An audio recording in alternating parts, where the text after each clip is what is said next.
Welcome everyone to Columbia Business School Executive Education. I'm Charles Bouillon and I'm here today with Carri Chan and Stan Kachnowski for the New Opportunities in Digital Health webinar. Before I introduce Carri and Stan, I will just go over some brief logistics which will appear on your screen.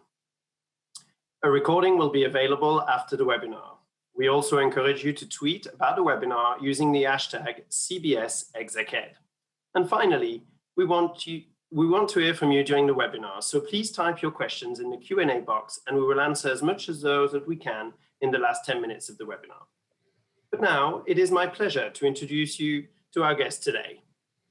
Carri Chan is an Associate Professor of Business in the Decision, Risk and Operations Division at Columbia Business School. Chan's research combines empirical and stochastic modeling to develop evidence-based approaches to improve patient flows through hospitals.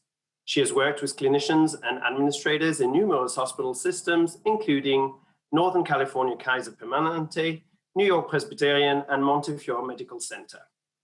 Stan Kachnowski is the chair of the digital health organization HitLab and an Oxford-trained researcher who has taught over 5,000 students from Columbia University, IIT Delhi, and Quinnipiac College.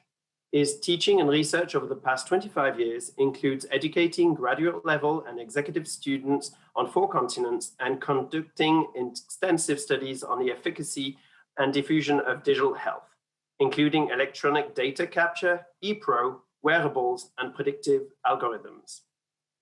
I'll be back in the last 10 minutes of the webinar, and now I'll turn it over to you, Carri and Stan.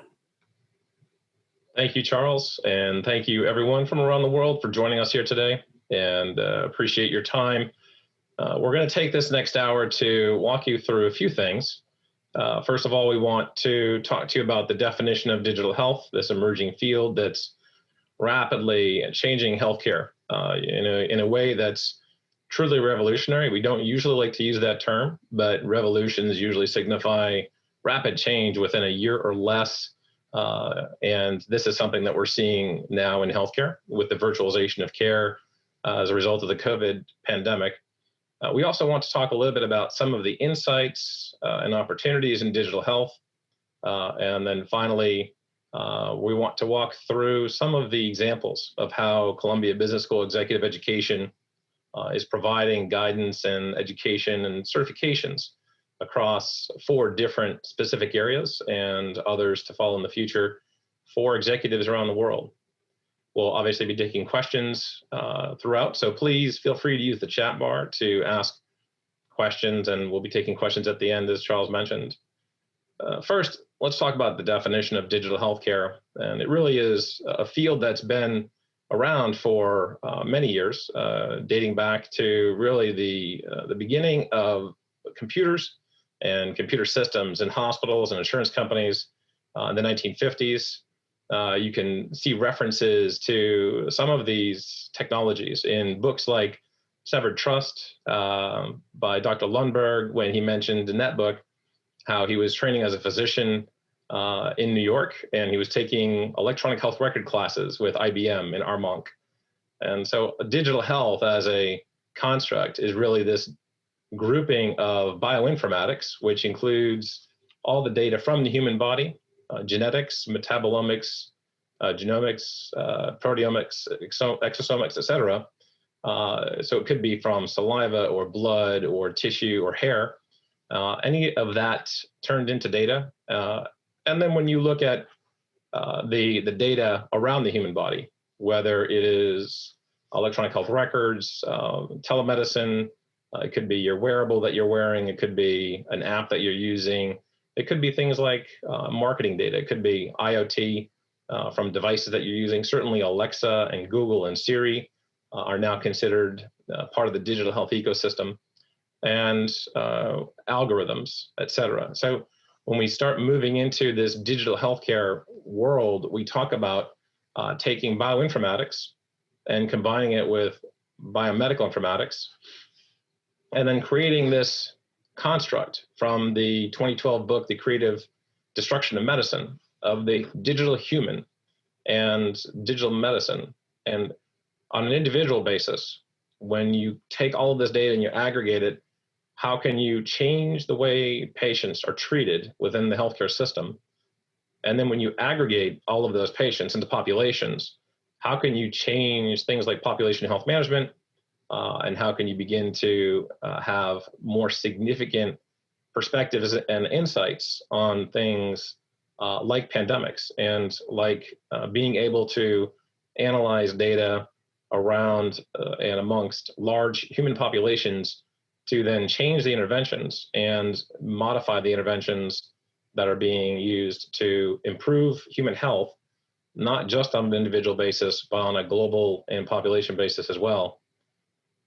And when we look at some of the categories that are evolving in this new emerging field called digital health, there are 12 major categories, and we won't go through each and every one of these right now, but it's important to understand and to recognize that these categories themselves are rapidly evolving, and the pandemic has taken an effort and a movement that was moving quickly to begin with and accelerated it to a point where even folks who've been doing research and teaching and practicing in this field over the last 30 years have never seen. I mean, it truly is an extraordinarily accelerated movement that we're seeing in areas like healthcare e-commerce and healthcare supply chain and apps, people using their apps to understand what is the newest information around COVID, around asymptomatic COVID, treatments, prevention, public health measures are now being taken in digital health areas that we've never seen before as well. Broad public health campaigns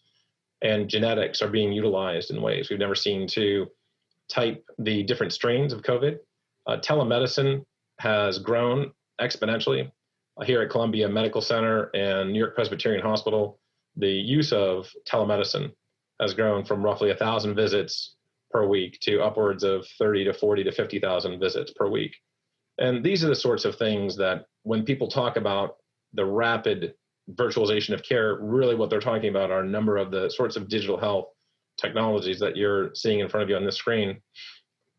And just to give you some pictures and to kind of visualize it for you a little bit further, here are some of the technologies that have grown substantially just in the last 6 months, although they were already doing quite well before then. But technologies like what you see with Amazon and the Halo that was just released this week publicly, obviously Apple Watch, there's a major study being done right now about being able to use the Apple Watch as a COVID diagnostic device. Some of the most diffusive digital health technologies that we've seen are things like ResMed, now really offering high quality clinical grade sleep service at the bedside. And so we're seeing a number of digital health technologies in the home, on the human body, but also in the supply chain. Things like information mediaries, Medic, being able to supply chain and incorporate the tools around medication adherence and delivery within the supply chain. 23andMe is a great example of how digital health has made its way into the consumer mindset, where people are now using 23andMe to pick up genomic assays of themselves, to understand their origins, to understand some disease sets. And the same thing with Ancestry.com, using genetics as a way of understanding their healthcare better. OneDrop, which is really a very similar model to Shaving Club for men, but for diabetics, founded in New York City, and a company now that has over 1 million engaged users a month using their platform to better understand what's going on with their diabetes, managing their diet, a colorful community, a very vibrant app, and a glucometer that's included in an annual subscription. So these sorts of digital technologies are incredible. And the investments we've seen over the last 6 months, in January through June, the amount of investment in digital health actually grew by 20% during the pandemic, during this recession, or near recession, at a time when many people are not investing. Investments in digital health grew 20% in the United States. And as you saw 2 weeks ago, Livongo was purchased by Teladoc for $18.5 billion, again indicating that these two publicly traded companies merging are only a sign of things to come around this rapid movement toward digital healthcare. How has Columbia Business School Executive Education responded? We are now offering a digital health series this fall across digital health strategy, health data science, smart investing in digital health, and managing digital therapeutic approvals, which have now become more important than ever given the COVID pandemic. These programs are available at the website on that page, and you can also contact me as the one of the folks participating and directing these programs through LinkedIn, and we'd be happy to send you more information as well through the website. That being said, we'd like to give you a little bit of a flavor and some examples of what you would be learning in these programs.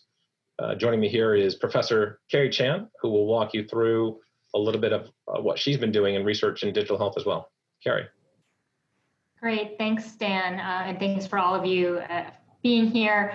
As Stan said, he gave a great overview of some of the trends in digital health, and what I'd like to do is give a teaser of just one specific example of what is possible. And as I walk through this, I just want to remind all of you that as questions come up, please feel free to use the Q&A box. We'll reserve some time at the end to go through as many as possible.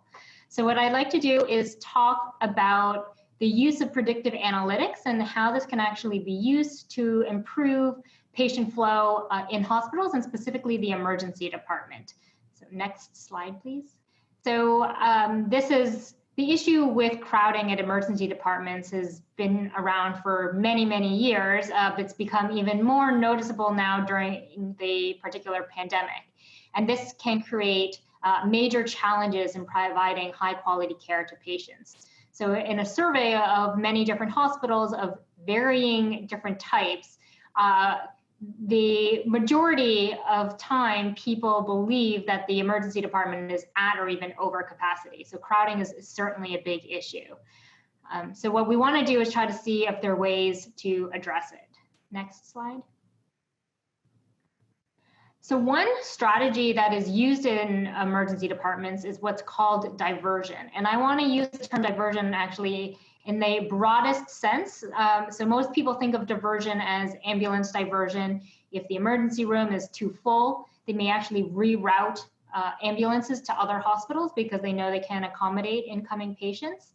But I also want to refer to this as alternative strategies, such as encouraging patients who are of lower severity that perhaps their needs could be met by going to their primary care physician or an urgent care facility instead, or even telling primary care physicians that the emergency department is currently very full, and if their patient is calling them to see where they should seek care, the PCP could actually refer them to their outpatient facilities or an urgent care facility.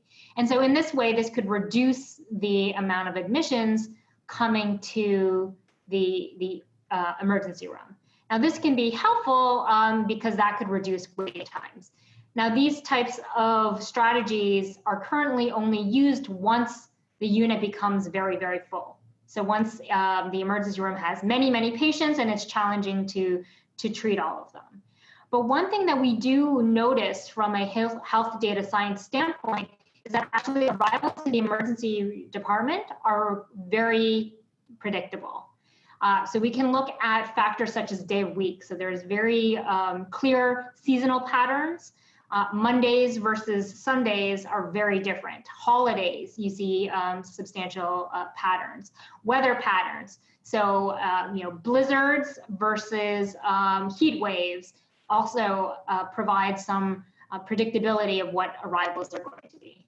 So what we're proposing, and if you can click, Stan, thank you, is to try to see if we can improve the wait times in the emergency room by leveraging these predictions of the future. So instead of waiting for things to get crowded before acting, we could actually see into the future, have predictions of when the unit may get crowded and act in a proactive manner. So go to the next slide. We can try to understand intuitively what could be happening. So what causes long delays in the emergency room? Well, it's really when you have a burst of arrivals coming all at once instead of people leaving. So if we look at the blue dots as arrivals of patients and the red X's as patients leaving, when you have a stream of many patients arriving all at once and all needing service, the first patient creates delays for all the patients that arrive after it. And so in the traditional reactive manner, what happens is that the units, their emergency department, will wait for the buildup of patients, that initial patient that's causing delay, to see that this burst occurred. What we can do instead is use predictions to say, we know that this burst is coming. So instead of waiting for the end of it, where all of the patients have already created delays for each other, we can actually act at the beginning. And so we can treat the same number of patients, but potentially reduce the overall delay. So we go to the next slide. We can try to see how this future information will help us address these bursts. So the next slide.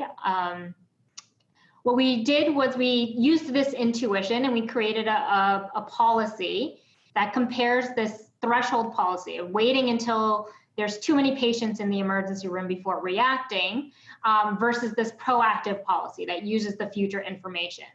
And so we created a simulation of a 20-bed emergency department, and we used the predictive information to determine when we should make these decisions. So of course we can't see fully into the future. The shorter the horizon, the more accurate our predictions are going to be. So we are just looking at a 24-hour window of future information. We're assuming that there's no information about the service times. And as I highlighted earlier, we can see here in the pattern of arrivals from these are real arrival rates from an emergency room in Israel. There are very distinct temporal patterns. So we know that between 10 a.m. to 3 p.m., there's kind of a peak in arrivals. And then in the middle of the night and early morning, there's a kind of a lull. So we leverage this information to try to understand when should we go on diversion. We go to the next slide. What we're going to look at now is the outcome. And of course, we can't predict the future perfectly. So what we're going to see is that we have these predictions, and then there's some noise term. And you can think of this noise term if our predictive model is based on a regression analysis. This noise term captures kind of the fit of that regression model. And so if there's no noise, so I'm parameterizing this by a value Q, I can actually predict the future perfectly. Of course, we'd all love to be able to do that, but that's unrealistic. So in the extreme scenario where Q is equal to 100%, we actually have very bad predictions. But what this table shows us is in each column, we have the status quo. So this is the standard approach that is reacting to congestion of what the wait time would be. And so it's a little over 4 hours. Versus what we could do if we leveraged these predictions of when the arrivals are going to come. And so we're being more strategic about which patient is causing delays for all the other patients. And so you can see that we're able to reduce the waiting time by quite a bit by leveraging this information. Now, certainly, as the noise and the accuracy of the prediction degrades, the amount of improvement we can get also degrades. But we still see between a 7 to 15% reduction in waiting times by leveraging this future information, by using this predictive analytics. And so this can have, especially in an emergency department where there are certain conditions or timely access to care can mean life or death. These differences can have a really big impact. So we go to the next slide. What I'd like to just summarize, and again, this is just a morsel to give you a sense of what could be possible with using these types of tools. Predictive models and predictive analytics is certainly growing within the healthcare space. And here's just an example of how they can be used to improve operational performance. The amount of data that is becoming available within the healthcare space, both in terms of the improvement and standardization of electronic medical record systems, but also through a lot of the devices that Stan showed earlier in his discussion. It really presents a great opportunity to understand how that data can be used to actually improve quality of care. and this can have a big impact on outcomes. So with that, I'd like to thank you for all of your time. I will turn the baton over to Charles, who will manage the Q&A session, and we certainly welcome questions and hope that we will see some of you over the next couple of weeks on some of the exec ed programs. Thank you, Carri and Stan. This was great. So now we have some great questions which came during the presentation. First of all, we have a question from Gagan. What are the key industry shifts during COVID-19 and what technologies are getting traction? I'll start with that, and then maybe Stan, if you want to add some, you can. I think one of the biggest thing with COVID-19 has been the growth of telemedicine, certainly. So out of necessity, both on the provider side to reduce the number of patients that are coming to the clinics, but also from patients' fear of interacting with others, there's been a huge shift to telemedicine. And I think that there were industry trends saying that telemedicine was growing pre-COVID-19, but this was really the push to get us to a regime where, even as the pandemic kind of regulates and the concern is reduced, telemedicine is here to stay. And so I think that that's a big area that's going to grow. Related to that is also on kind of like the wearables and device. And so, I know within New York City, Health and Hospitals, the public healthcare system here, we're using wearable monitors and sending patients home with remote monitoring devices to be able to track COVID patients to see if there is a deterioration and kind of be more proactive about the care, but also recognizing there is a benefit to having patients be able to go home and not having to stay in the hospital. Yeah, just to really, I think, supplement that a little bit, the amount of money going into healthcare right now, whether it's the folks, the wealthiest 1 billion or the poorest 1 billion, is unprecedented. And it's really like a wartime movement. So every single organization, from a government agency to an academic medical system, to a health plan, to a life science company, they are completely re-engineering their processes because they need to learn how to do everything remotely. So whether it's a clinical trial or whether it's how to reach physicians for direct to physician marketing, or reach patients to actually get them their either their clinical trial medications or their cancer medications, it's an entirely new supply chain. And we're seeing reinvention occur across the board. And I think that's why you're seeing so much investment move into the healthcare system, specifically around digital healthcare. They are just absolutely growing their models and they're re-engineering. You can't change a process, or you can't just add a technology and expect the process to remain the same. So as everyone is changing their processes and adding technologies, they have to now re-engineer their processes dramatically. And it's causing this incredible shift across all of those paradigms. And I think we should also add genomics and the ability for these genetic markers to be traced around the world. And the testing that's being done is truly extraordinary. One last thing is the regulatory environment. We have never seen a regulatory environment like this in the history of healthcare. Expedited use authorizations today, and really since March, have seen there have been more expedited use authorizations in the last 6 months than in the last 10 years. So we're seeing a dramatic shift with the Food and Drug Administration and how they're approaching this. And again, that's a big part of the Managing Digital Therapeutic Approvals program that'll be offered later on in the fall. Great. Thank you. Next, we have a question from Jawadi, a question about Carri's research. Is the value to the patients limited to saving in waiting time or anything beyond? Thanks for the question.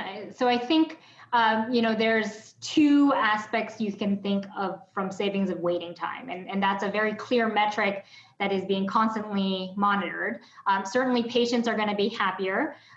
The quality of care, there have been studies that demonstrate waiting is associated with poorer outcomes. And so that can also improve outcomes for patients by reducing waiting. But let me turn this around, and another way to think about it is from an operational standpoint and a financial standpoint from the hospital, is that we're able to, for the same amount of staff, achieve a better quality of service or quality of care. And so another way to think about it is you could say, if I maintain the same quality, I could potentially actually achieve that with lower operational costs. You may be able to achieve it with fewer staff, for instance, or fewer beds, as an example. So I think that there are, for my work, I really focus first on the patient outcomes, but it definitely has impacts on the financial bottom line for many of these systems. Then we've got a question from Max. How much more data do you think some of these predictive analytics models need in order to rapidly improve operational performance in hospital, etc.? I'll take that. So I think it depends. So I think that there are places within hospitals there, I guess I like to refer them as low-hanging fruit, where the data is there.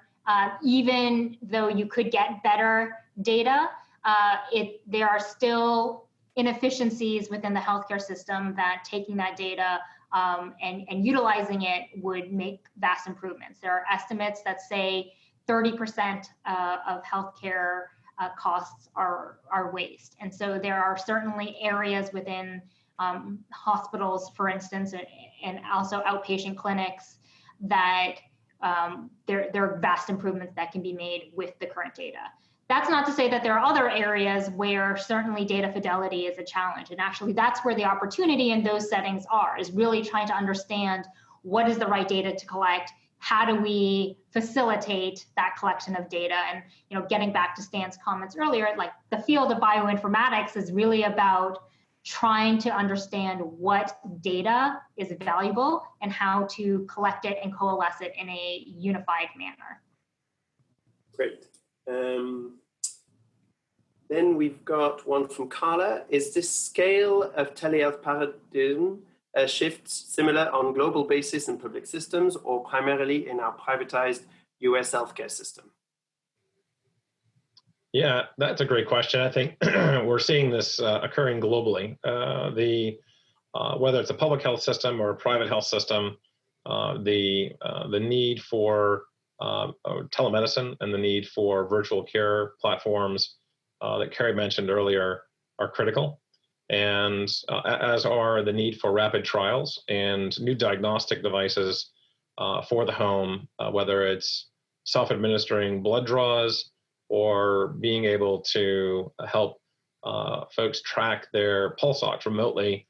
We're seeing these in India as much as we are in the United States. So again, I've many students in India right now, and if they're diagnosed with COVID, they're being given pulse ox devices to take home and to measure how their blood CO2 levels are doing. And that's something that we're seeing globally. And I think that will also be a continued trend as long as this pandemic is here. And I think that one of the key things about the programs and the series this fall is teaching people that their strategies, their investment theses, managing their therapeutic approval processes, or re-engineering their digital science programs. It's not just about the pandemic, it's also post-COVID as well. And so it is a global phenomenon. It is not simply a privatized healthcare system phenomenon. Great. And I think we've got time for just one last quick question, sorry. Question from Arcana. Do your programs pertain to hospital care industry, or do they also include pharma life science context? Probably for Stan. Yeah, it is for, it is literally for hospital executives. By the way, all the programs have been CME approved by the CME office at Columbia Medical Center. So if you are a physician, absolutely understand that they are CME approved. For instance, digital health strategy is CME approved for 28 credits.